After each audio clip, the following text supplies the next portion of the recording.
Welcome back to Success with Steven. My name is Steven Smith. On this channel, we talk about financial literacy. And if you've been a subscriber on this channel for a while, you probably know my stance when it comes to the central banking system. And I don't have a strong opinion, negative or positive. I just like to understand how the system operates so that myself and also anyone else can manipulate it for our best interest. And hopefully, it'll always be in the best interest of the people. And to that end, I want to give people information because information is power and it is key. And I want to keep you updated on information that I feel is very important. So for this new video, I wanted to talk about some credit card news that has been cycling really over the last year. And it's something that it seems like it'll be good, but it actually can be very bad for millions of people. And I want to talk about some of the laws that they have for credit cards. So over a decade, credit card companies have been exploiting a loophole to harvest millions of dollars in fees from Americans. So back in 2023, the CFPB proposed a rule to retain excessive credit card late fees. So if you've ever had a credit card late fee, you probably know that these fees can be as high as $41 for a late fee. And a lot of banks make billions of dollars per year off of these late fees. So we're going to talk about what the CFPB actually proposed and how, while it seems good, this can actually be very, very bad for millions of people. So the CFPB was going to ban late fees from as high as $41, typically $32 to only $8. And they were going to cap that across the board.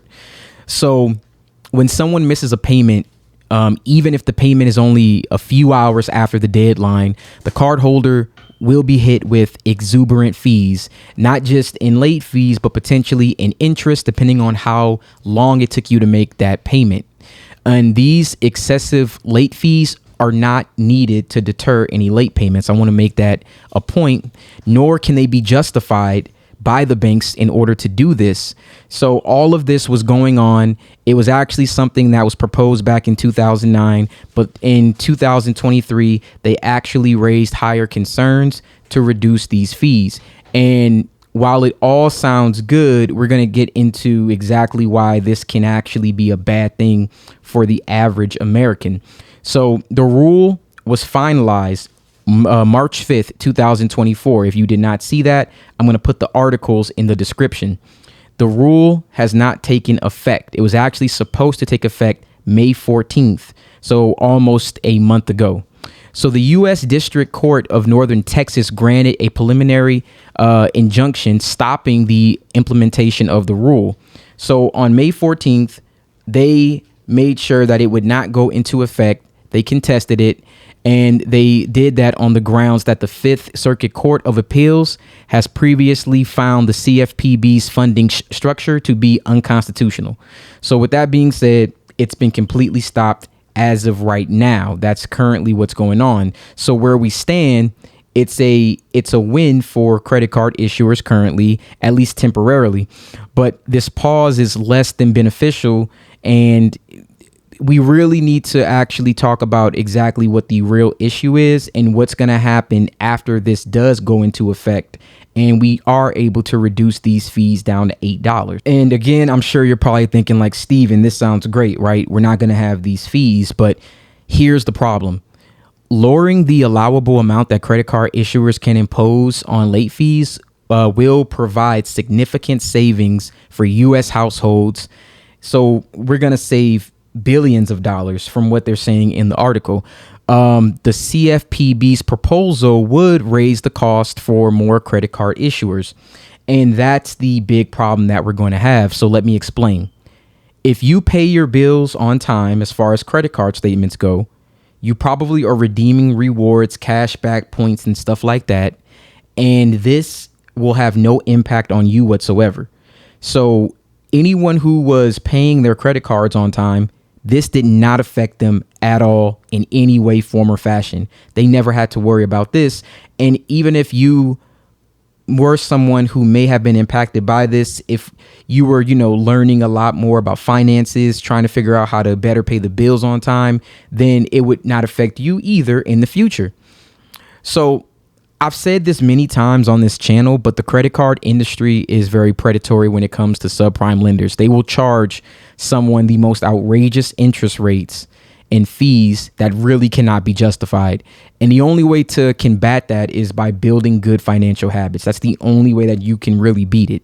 So again, if you're someone who pays your credit card on time and you do just everything that you would normally do with these things and you're never late, you're going to be impacted on the back end because the banks are going to get their money either way. It doesn't matter if they change late fees, they'll implement some type of other fee. Bank fees, again, like I stated, they make billions in dollars from these excessive late fees, and they will find another way to recoup this, whether it be new bank fees or they'll reduce the rewards that you have. If you're getting 5% cash back on something, you may see that it's reduced down to 3%, or you may see that you have a higher annual fee.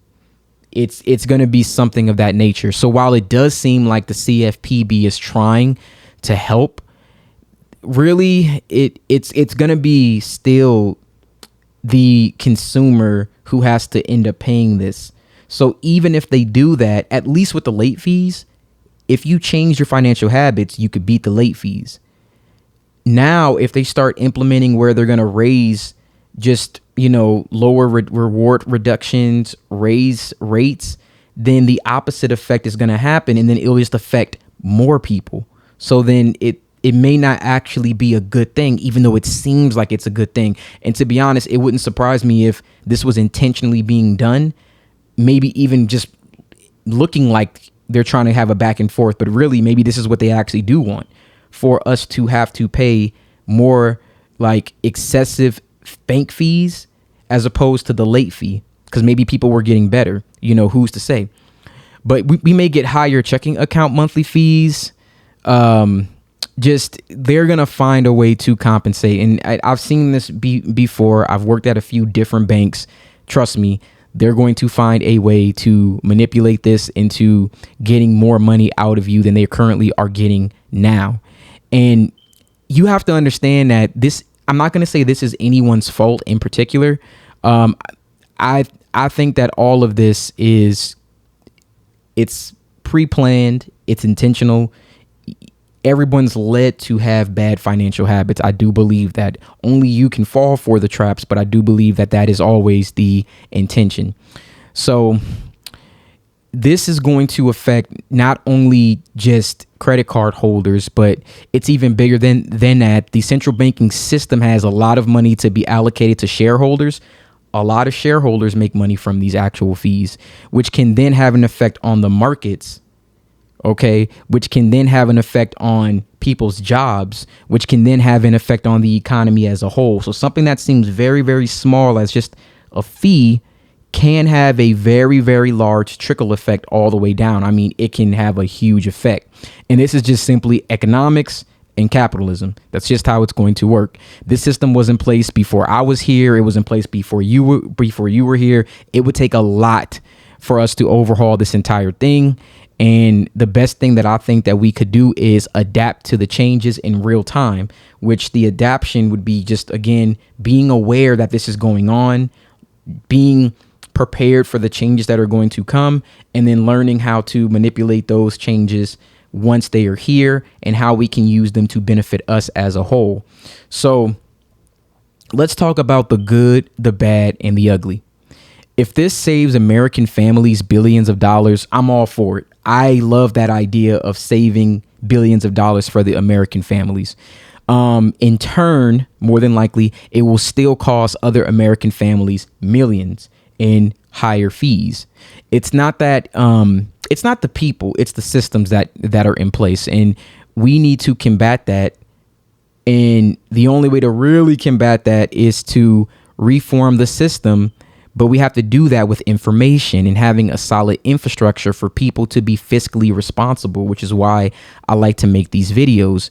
So despite what's happening, on this channel, we will continue to educate each other, come up with good strategies, build better habits. And that's my solution to this problem. I want us to build better financial habits. Because even if it saves American families billions of dollars, I don't even think you should get hit with the $8 late fee. You really shouldn't have any late fees at all. That's a part of the issue.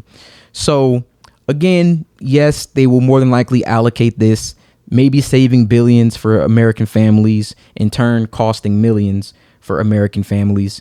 But the real honest truth is that we just have to build better financial habits.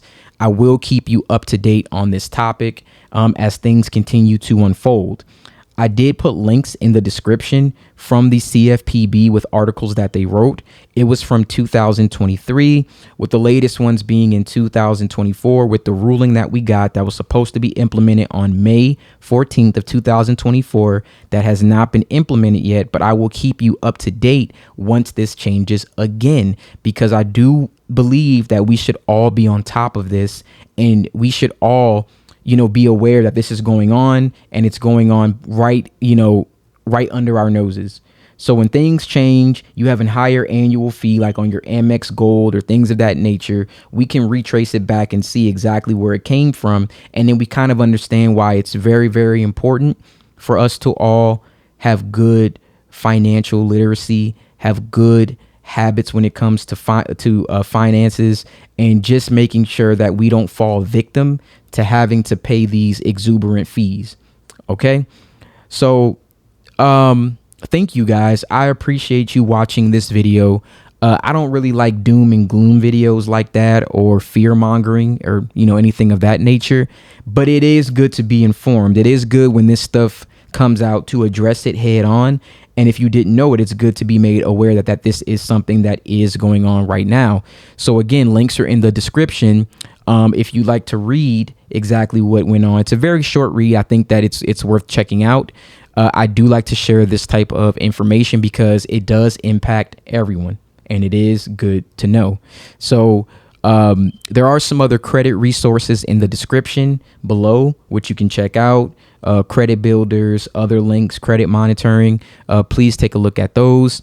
Like this video, comment with your thoughts. I would like to ask that if you do comment with your thoughts, please read the actual links below, get the story, and then come back. I think that everyone should always do their due diligence. I do try to make sure that the information I'm providing is always accurate, but these articles, even those can change. So double check everything. Make sure that, you're looking at exactly what's going on, and everyone conducts their own research. But do that, come back, comment, let me know what you think. I love to have these conversations. I like to know your thoughts. I like to know what you found valuable in this video. And if you did find valuable information in this video, please think about subscribing to the channel. Right now, I'm probably posting 4 videos per week, just trying to get as much done as possible. And I appreciate everyone's support. There's so much love in this channel, in this community, and I thank you so much. You guys have a wonderful day.